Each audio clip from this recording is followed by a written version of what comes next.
Hello, je suis ravie de vous retrouver dans cette nouvelle vidéo. Comme vous l'avez vu au titre, on va faire une wishlist et un anti-haul par marque, parce que la dernière fois c'est ce que j'avais fait et je crois que vous avez vraiment aimé ce format. J'avoue que moi aussi. Donc c'est parti, on commence tout de suite. Ok, on va commencer avec la marque Urban Decay et là je vais tricher pour cette première marque puisque je vais pas vous présenter un produit dont j'ai envie et un produit que je n'ai pas envie, mais je vais vous parler de pas mal de produits parce qu'en fait j'ai craqué sur leur nouvelle collection, pratiquement au complet. Faut que je sois honnête. Je prends mon portable pour les captures.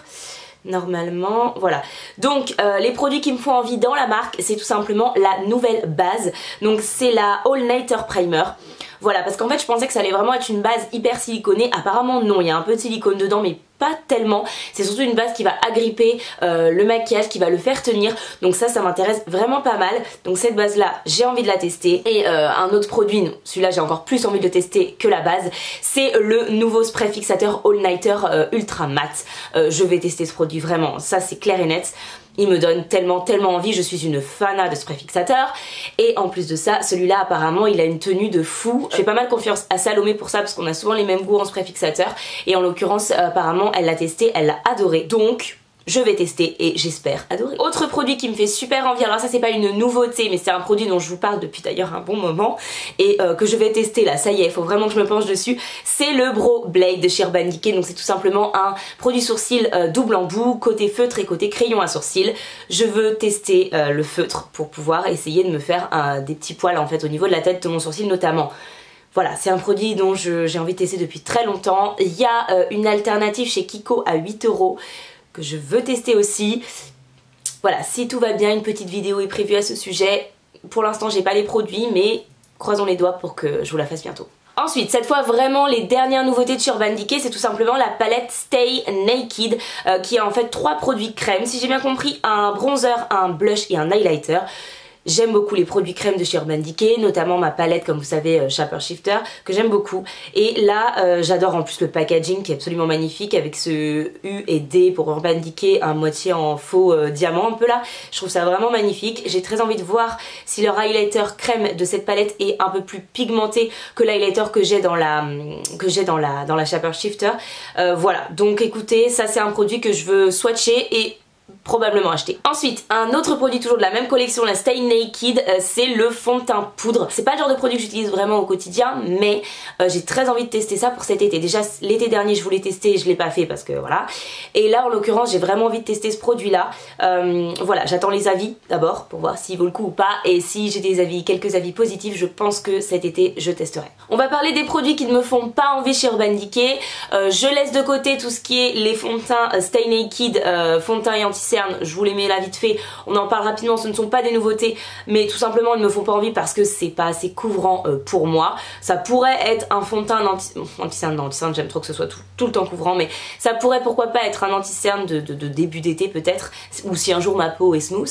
En l'occurrence voilà, c'est pas les produits moi vers lesquels je me tourne, vous le savez. Autre produit qui ne me fait vraiment mais pas du tout envie, là c'est une dernière nouveauté, c'est la palette Wired, bref.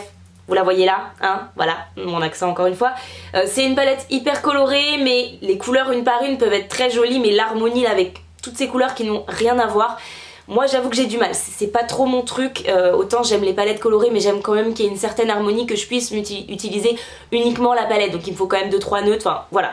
Là pour le coup, moi c'est pas le genre de palette qui me donne envie. Du tout. On a fini avec la marque Urban Decay, je vous ai présenté beaucoup de produits de cette marque. Je vous promets que pour toutes les autres marques qui arrivent, c'est un produit que je veux, un produit que je ne veux pas. Tout simplement avec la deuxième marque et c'est Huda Beauty. Alors chez Huda Beauty, le produit qui me fait envie, c'est pas vraiment une nouveauté. En fait ce sont les petites nudes d'obsession. Je veux la médium puisque j'ai testé la light, j'ai la plus foncée, la riche. Je veux tester la médium. En fait je sais pas pourquoi mais ces palettes là j'ai un coup de cœur dessus, même si c'est des nudes.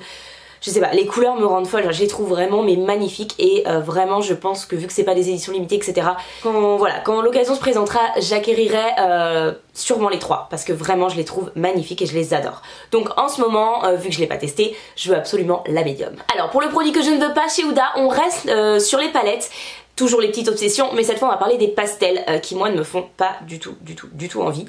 Autant des couleurs pastel, why not, si elles sont bien pigmentées, enfin je veux dire ça peut être très joli, mais là cette idée d'harmonie lilas, harmonie verte, harmonie rose, ça m'intéresse pas du tout. Si je devais avoir une palette pastel dans ma collection, je préférerais une palette avec plusieurs tons de pastel, une harmonie de couleurs, pas dans le même ton forcément. Voilà, donc pour le coup ces palettes là, aucune des trois ne me fait envie. Ok, on passe à la marque Anastasia Beverly Hills, vous savez ma marque, vous voyez moins de produits de la marque en ce moment sur ma chaîne, enfin moins de palettes en fait. Bref, je vais parler d'une palette justement qui me fait vraiment très envie chez Anastasia, c'est une palette Norvina et c'est la volume 3. Toutes les autres palettes Norvina ne me donnent pas forcément envie, ne me donnaient pas forcément envie. D'ailleurs c'est les produits dont je voulais vous parler comme quoi j'en avais pas envie. Toutes les grandes Norvina qu'elle a sorties, en fait toutes les Norvina, il y en a aucune. Il y en a une je crois que je trouvais jolie mais aucune je me suis dit ah waouh ok il me la faut. Mais la volume 3 elle me fait vraiment envie. L'harmonie de couleurs, je trouve vraiment l'harmonie vraiment mais magnifique. On a des couleurs chaudes, des couleurs froides et en même temps elles vont vraiment bien ensemble. C'est vraiment la première Norvina pour laquelle j'ai un coup de cœur. Voilà, je sais qu'elle arrive début avril chez Sephora, donc normalement si tout va bien, voilà, je vais préparer une vidéo avec cette palette là, je compte me l'offrir. Alors on va parler palette chez Nars et la palette pour moi qui me fait trop envie en ce moment, c'est la Afterglow Everlust Cheek palette. Il me faut une palette teint de chez Nars, vraiment, c'est genre j'ai des coups de cœur à chaque fois qu'ils en sortent une. Je suis en mode mais elles sont trop belles, ne serait-ce que les packaging, enfin vraiment c'est des bijoux. Et là en l'occurrence pour l'avoir vu swatcher, la petite dernière en fait qui est arrivée, mais waouh elle me donne trop envie. Je veux aller la swatcher moi en magasin pour voir ce qu'elle donne, mais possiblement elle va finir dans ma collection, je la trouve magnifique. Palette chez Nars qui pour le coup ne me fait pas trop envie. Et pareil chez Nars, autant les palettes teint à chaque fois je suis transcendée, autant les palettes yeux, il n'y en a aucune qui m'a jamais vraiment donné envie. Et en l'occurrence cette collection n'échappe pas à la règle, puisque la palette pour les yeux pour le coup je ne suis pas transcendée du tout. C'est du coup la Afterglow palette de fard à paupières.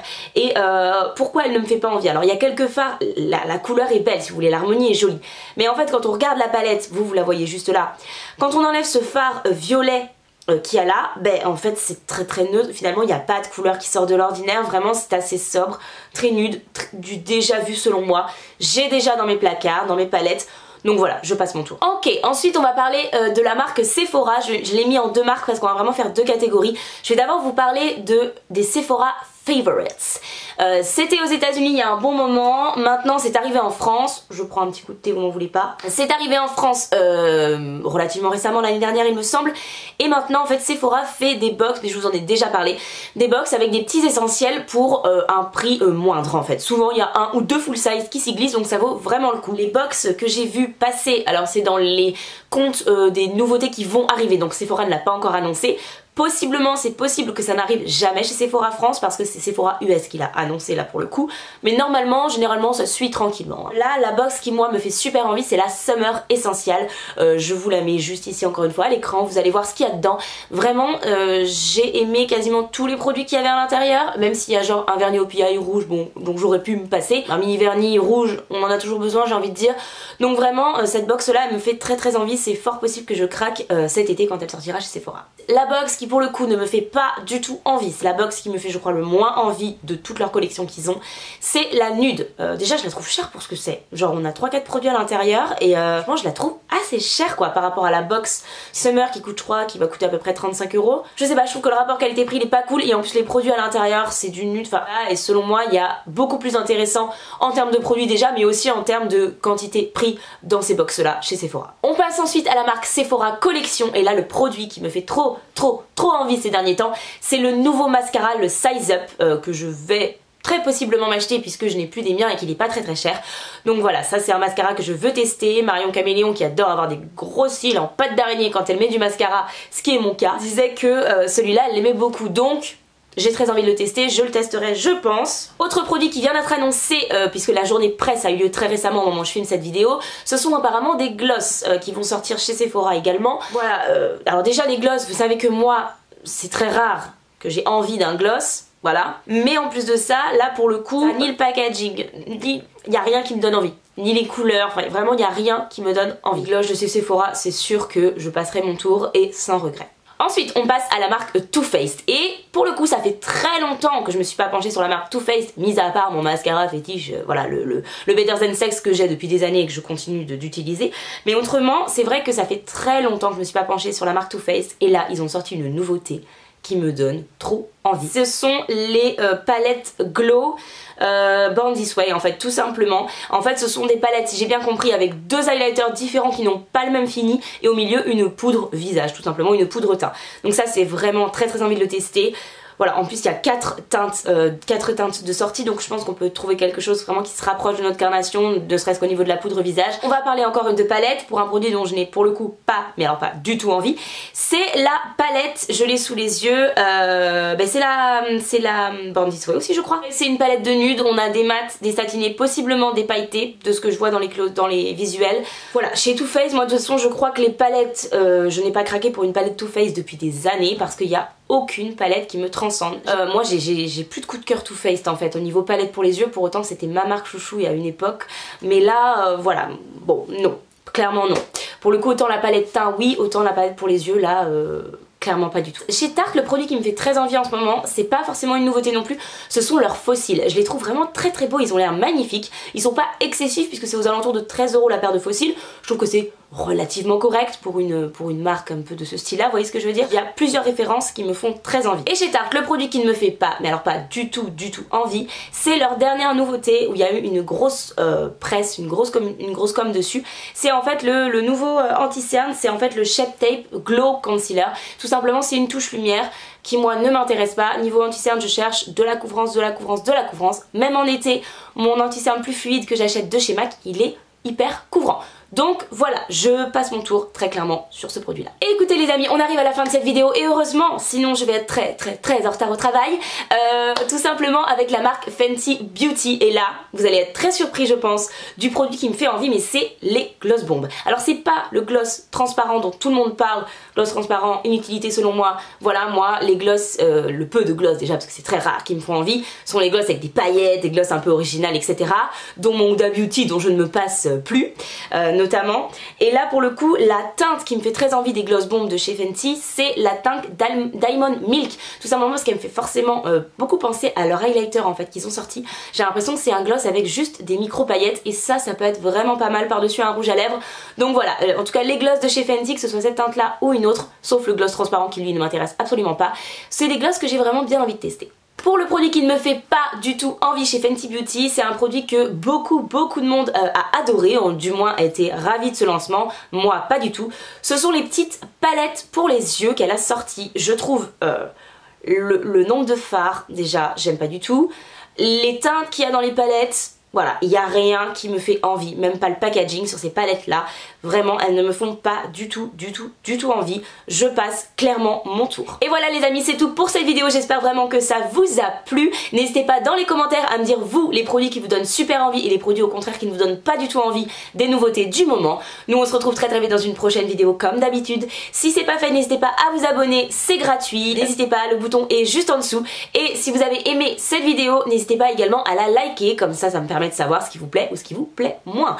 Voilà, nous on se retrouve très vite dans une prochaine vidéo et sur ce, bye. On est juste là. M'en voulez pas les collègues.